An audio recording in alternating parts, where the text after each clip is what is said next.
RBR. Yes, on est de retour dans En les places là avec l'homme DJ Jeezy. Le rythme est déjà violent. Dès le rythme, tu sens que le truc sera violent. Donc DJ Jeezy, pour ceux qui ne connaissent pas, donc DJ Jeezy, en résumé, ça a été le DJ de Lord Coast City. C'est Mada Voice Sound qui a travaillé avec plein d'artistes martiniquais, de Lieutenant à Valet, à Kalash, à X-Men, à Nazari, à Ken, avec énormément d'artistes. Mais on va commencer de le début. Donc toi, tu es un gars, t'es né dans les années 80, c'est ça? Exactement, les années 80. 80 exactement. L'année 80 exactement. Et, comme une belle génération aussi. Et comment tu as découvert le reggae dancehall? Reggae dancehall, je l'ai découvert avec Octopus Classic. C'est parmi les premiers sound systems en Martinique. Pour pas digital au passage. Les gars faisaient les sons, tu vois, en bas de mon bâtiment.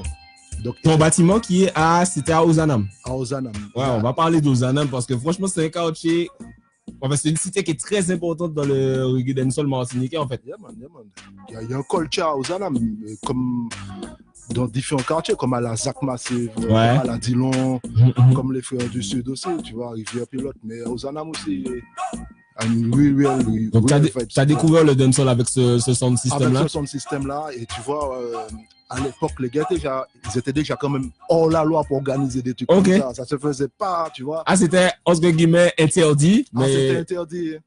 Ou pas tenir droit les... Donc là, quand j'ai vu Octopus faire des sons, il y avait pas mal d'artistes qui venaient. J'ai checké qui est Daddy Plane venait. À l'époque, il y avait Nick Kipa qui a fait la fête.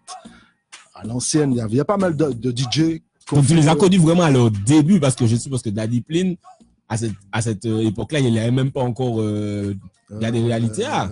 Admiral Lady. Il n'y avait même pas ça. Non, les gars n'étaient pas encore arrivés. C'était vraiment le début. Et puis même défunt Captain Souplesse. Il y a beaucoup de gars qui ne connaissent peut-être pas cet artiste-là, mais Captain Souplesse c'était du long. Et j'ai cru comprendre que tu as créé un crew avec Mighty Killa. Exactement, avec Mighty Killa. Donc, ça c'est super intéressant parce que tu te faisais croire dans le crew, tu étais le DJ du crew ou tu chantais carrément? Je chantais. J'ai commencé dans le sound system en tant que chanteur. Et après, tu vois, on a amené le haut-parleur dans une petite école à la cité. Ça aussi, c'était la loi déjà aussi. Ouais, je suppose. Satellite doit faire ça. Et on a amené le son. Il y avait Mighty Killa, Nazari Ken. Nazari Ken qui est d'Ozanam aussi, du coup. Aussi. Mais il y avait déjà aussi les plus grands frères. Bon, entre autres, Co-City qui a pété déjà au niveau local. Et puis ensuite, il y a eu Yanis Odua. Qui était Little Yanis à ce moment-là. Qui était Little Yanis en ce moment-là. Alors du coup, mais où est-ce que tu rencontres Mighty Killa, Yanis Odua, tout ça, vous connaissez déjà dans la cité en fait? En fait, ce sont mes voisins tout simplement. Ah ouais. Quand je suis sur mon balcon, je vois chez Yanis. Mais c'est comme ça. Et tu vois, ce qui est vraiment incroyable, c'est que dans un petit microcosme comme la cité Ozanam, au final, non seulement il y a eu beaucoup de chanteurs, mais beaucoup de chanteurs talentueux en fait. C'est pas comme si, tu vois, on a tous commencé dans des crews, mais tu vois, il y en avait un, il était moins fort. Là, ils sont vraiment tous forts. Tu vois, Mighty Killa, Yanis Odua, Lord Coast City, Nazari Aken, ils sont vraiment tous forts en fait. Franchement, les gars, ils avaient beaucoup de talent. Puis il y a le travail. Puis il y avait déjà quand même un côté organisation déjà dans le game. Encore, on va revenir sur Octopus, mais c'est parmi les premiers, tu vois, d'entre nous, c'est eux qui sont partis en Jamaïque. Et à l'époque, il n'y avait pas le réseau Internet, tu sais, les gens vous avez réservé hôtel, avion. C'était vraiment sur le terrain. Tu vois, tu partais un peu à l'aventure, quoi. Donc, il y avait déjà quand même une organisation. Ensuite, il y a eu quand même l'arrivée de Mekitapen. On connaît beaucoup Co-City, mais très peu Psycho, Kilko Psycho. Tout à fait. C'est le fondateur de Mekitapen. Et en fonction de ça, à Ozanam, il y avait déjà quand même une organisation, des structures, des productions d'albums, entre autres. Et du coup, il y avait du travail d'entrée. En fait, Yanis était déjà en avance, c'était déjà dans le futur. Yanis Odua, il était dans le futur, parce qu'il était déjà géré par des feux d'ADL. Donc, ce que Yanis faisait déjà à l'époque de Little Yanis, c'est qu'on ne le voyait pas. Il était déjà géré par son cousin, Dadiari. Et c'est à cette période, du coup, que Yanis Odua, donc, qui était Little Yanis, fait Bad Boy, Bad Boy Ghetto, America avec. C'est Little Sister? Little Sister. Et c'est à cette période qu'il fait ce son-là. Ça, c'est. Mais il y avait déjà quand même le truc de l'Italianis. Voici Yanis. Ça, c'était le premier. Et ça, c'est un son qui fonctionnait bien à cette époque-là. Ah ben ça fait partie de la légende des tunes locaux. et du coup, Mighty Killa, il est un peu plus jeune que vous ou... Mighty Killa, il a même l'âge là qui meurt. C'est vrai. Même l'âge là. Ouais. Et lui, il a pris un petit... pas de mon âge. T'as déjà dit en quelle année télé, c'est trop tard. Le Mighty Killa, il a pété un petit peu après quand même, je crois. Yannis Sodia, c'est le premier qui a pété. Après l'autre aussi, peut-être. Ouais, Yannis, il a pété. Ouais. Et ensuite, Mighty Killa, il est parti en 97 en France. Il s'est installé. Okay. Et j'avais des nouvelles de Mighty Killa par l'intermédiaire de son frère qui me disait, ouais, Mighty, il a fait l'avant-première d'Anthony B. Mighty a fait l'avant-première de tel truc. Ok. C'est là, et puis boum, est arrivé la période, il y a eu Savage, et puis surtout AXA. Juste après, en l'an 2000, je crois que c'est à ce moment-là que tu rencontres Psycho. Exactement. Quand je check Psycho à la cité. Mm-hmm.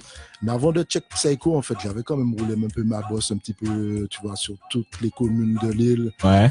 C'est la période de 2000-2001, en fait, où notamment, je me suis fait bien connaître. C'était le jour où j'ai fait l'avant-première de Sizzla au Morne Rouge. Tout à fait. Ok. C'était un enchaînement de concerts où il y a eu Sizzla, Capleton, et puis boum, j'étais appelé pour faire les avant-premières avec justement un big up à Raspa qui est du Royal Sonwata. Royal Sonwata, yes. Encore une histoire de sound system familier. Et tu étais dans ce sound system à la base, le Royal Sonwata? En fait, comme j'ai commencé à mixer, j'étais sur vinyle. Okay. Et le seul endroit où je pouvais m'exprimer, tu vois, mon truc de DJing, parce que j'étais pas juste pour jouer du son, clac, j'enchaîne. J'étais vraiment sur les scratchs et les passe-passe. C'est la technique, vraiment. Vraiment la technique, et c'est dans les sound systems, et notamment avec Sonwata, qui m'a permis de m'exprimer. Ok, mais tous ces gens, ils te détectaient par rapport à ton émission, ou bien où est-ce que tu te faisais remarquer en tant que DJ? Sur le terrain. Mm-hmm. C'est le terrain pour moi. Je sais, peut-être que maintenant, dans 2018, tout se fait sur les réseaux sociaux. Ouais. On te fait connaître sur Internet, mais avant, c'était le terrain.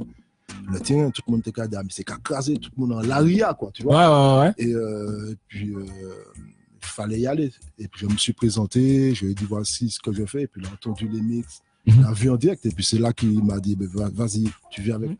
Les premiers albums de Sizzla, c'est Paquet qui les a amenés. Il les a introduits en Martinique, du coup. Ouais. Ah, donc c'est vraiment super. Il y avait une vraie culture, tu vois, de vente d'albums, notamment, genre, tu vois, le disque d'or de Kalash. Ah ouais. Tu vois, ça part de tout, ça part de là, au final, tu vois. Ouais. Et tu parlais du fait que, voilà, c'était dans le Royal Sonwata, qu'il y avait vraiment un niveau avant, mais il y avait, du coup, les clashs entre DJ. Les clashs entre DJ. Est-ce que tu peux expliquer un peu cette culture qui a disparu au final? Un peu, au final, il n'y a plus vraiment de battle de DJ, c'est plus les clashs entre chanteurs qui ont pris la part belle. Mais tu as eu le temps de participer à des clashs de DJ. Des clashs de DJ. Est-ce que tu peux expliquer un peu comment ça fonctionne? En tant que disc jockey, hein, tu vois. Ouais, en tant que disc jockey, ouais. Eh ben, ça a été une culture en Martinique. J'ai rien inventé. Hein. Ouais, clairement. Il y avait le truc, par exemple, le choc des DJ, ne serait-ce que ça. Le massif demandait ça, tu vois. Ouais. Le choc des DJ à l'époque, ça ramenait, c'est pas 10, 15, 20 000 personnes. Les gens, ils aimaient le clash. Les DJ en Martinique ont toujours eu une belle audience. Hein. Ouais. Ah ouais, mais c'est sûr que depuis des générations et des générations, il y a des DJ légendaires. Hein.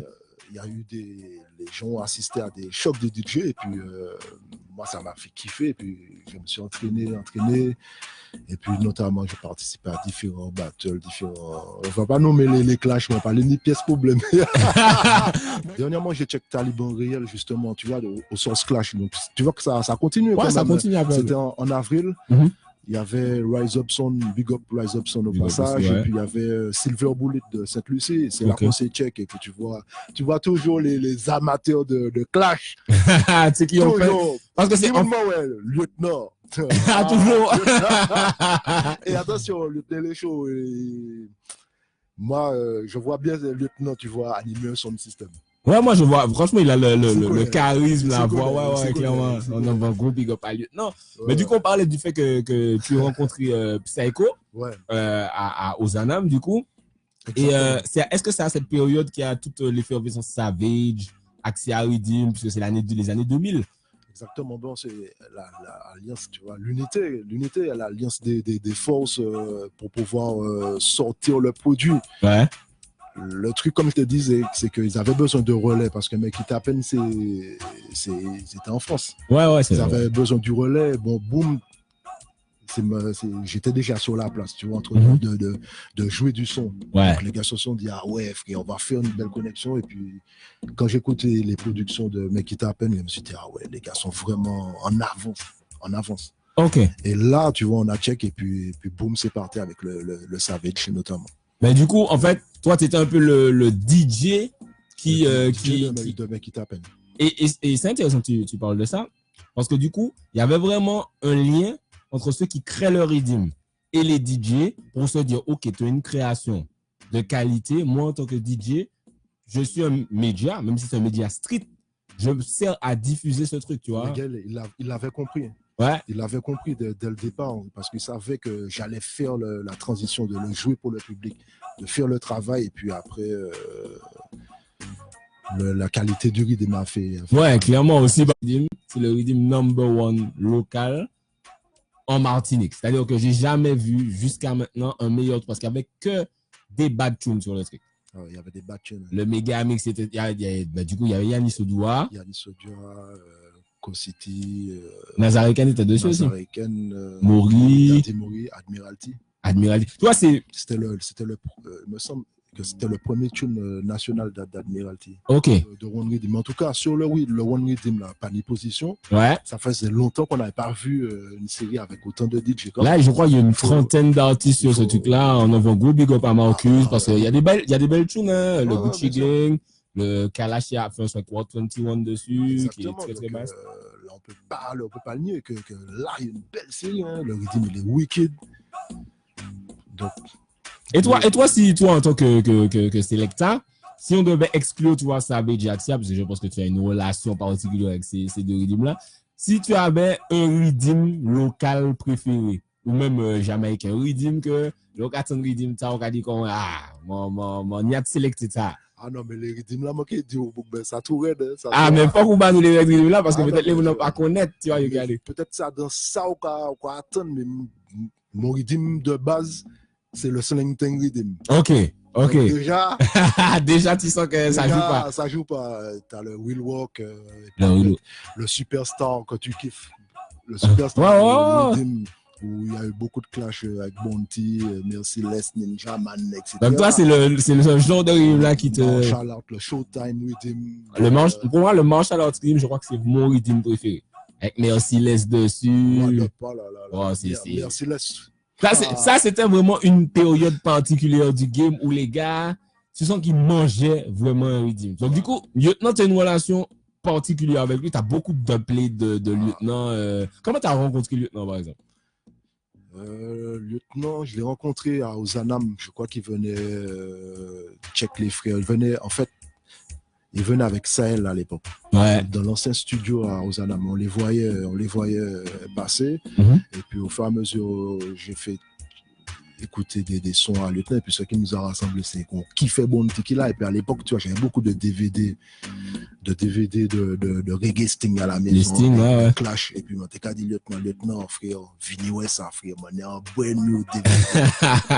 Et puis, Lieutenant venait à la maison. À un moment, tu vois, j'ai déménagé, j'étais à Dérocher, big up les frères de Dérocher au passage. Et puis, on écoutait, on regardait les vidéos. Et ensuite, la relation que j'ai eu avec Lieutenant, c'est que vraiment, on est parti en métropole.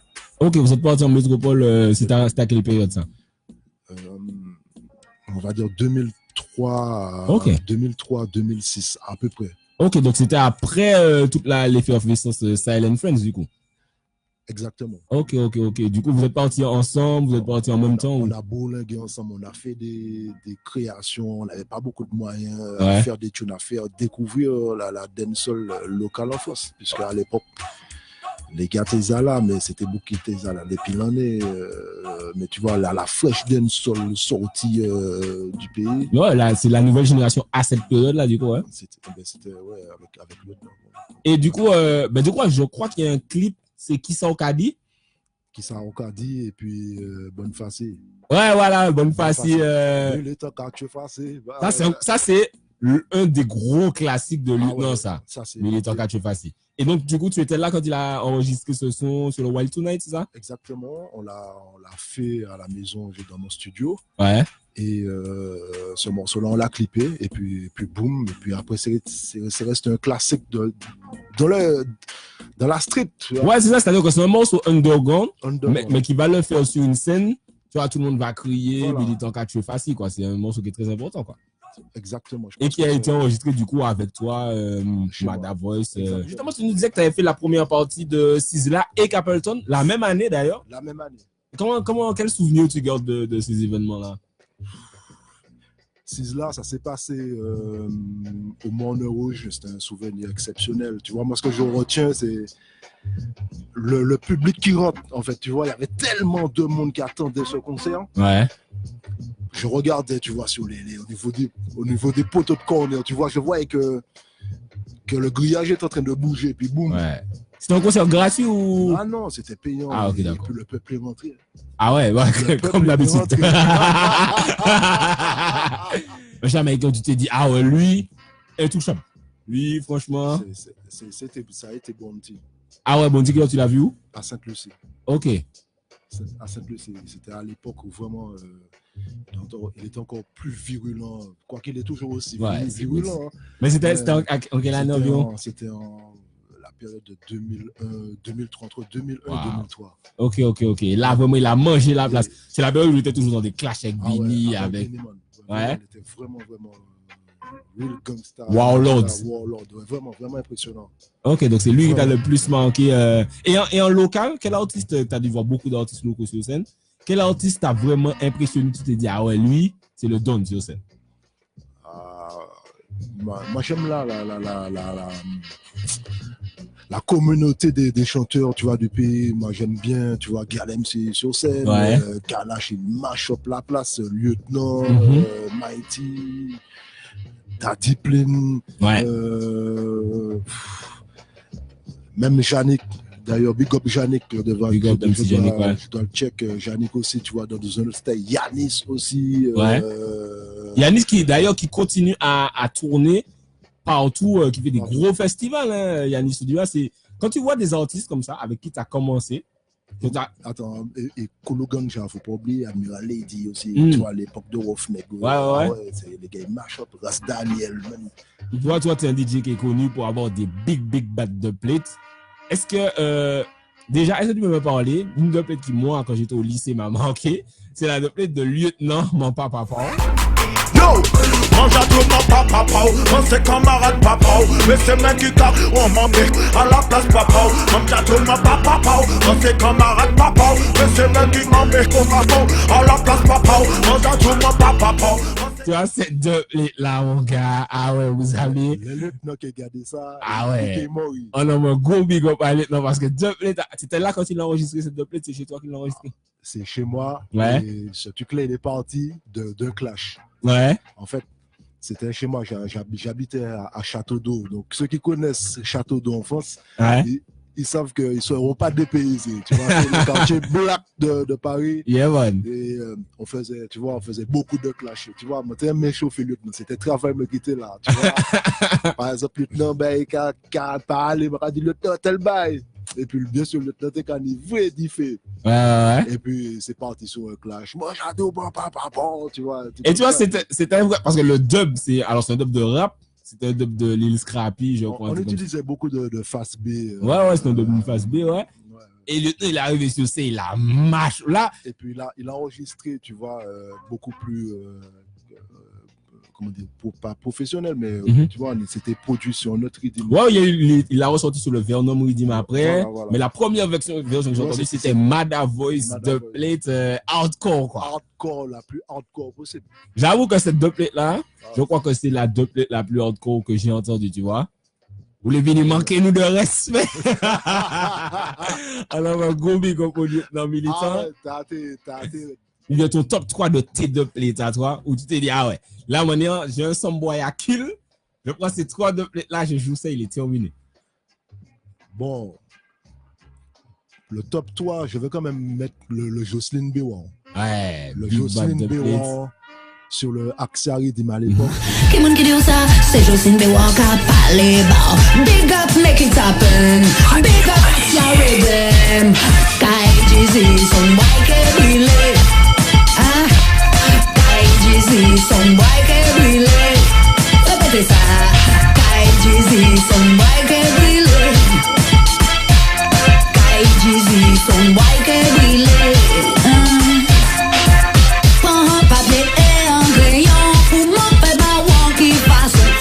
Quand j'avais joué ça avait retourné le son système. Ah, c'était un truc La première fois que je l'avais joué, Coxted, c'était sur une radio, tu vois, dans l'Est. Et après, le truc, c'était avec DJ Concrète D. Une radio qui date, c'était comment? Radio balisée. Ok, radio balisée, ouais. Et puis ça a pété. J'avais joué ça un dimanche, je suis pas là, écrasé. Et puis tu vois, je jouais ça non-stop. Ensuite, en matière de deux plates, lequel que je pourrais jouer parmi le top 3, tu m'as dit. Ouais. Obligatoirement le Queen Africa.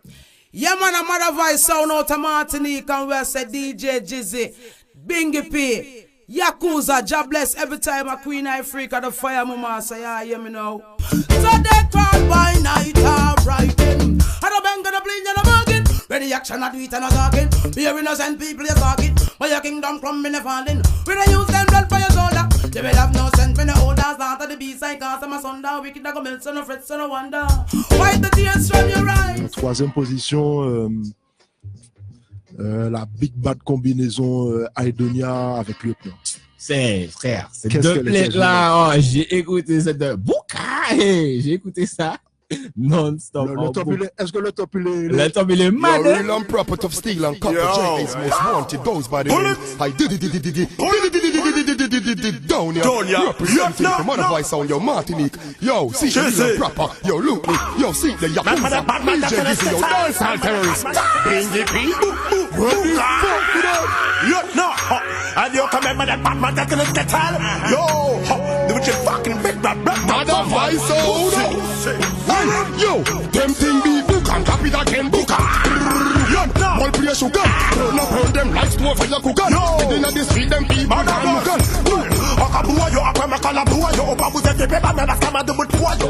et ben, tu nous parlais de ta number one doplate, la doplate avec Jocelyn Bewar. Et moi, j'aurais aimé savoir comment cette connexion s'est faite. Comment t'as rencontré Jocelyn Bewar et comment tu lui as dit, hey, vas-y, on fait une doplate.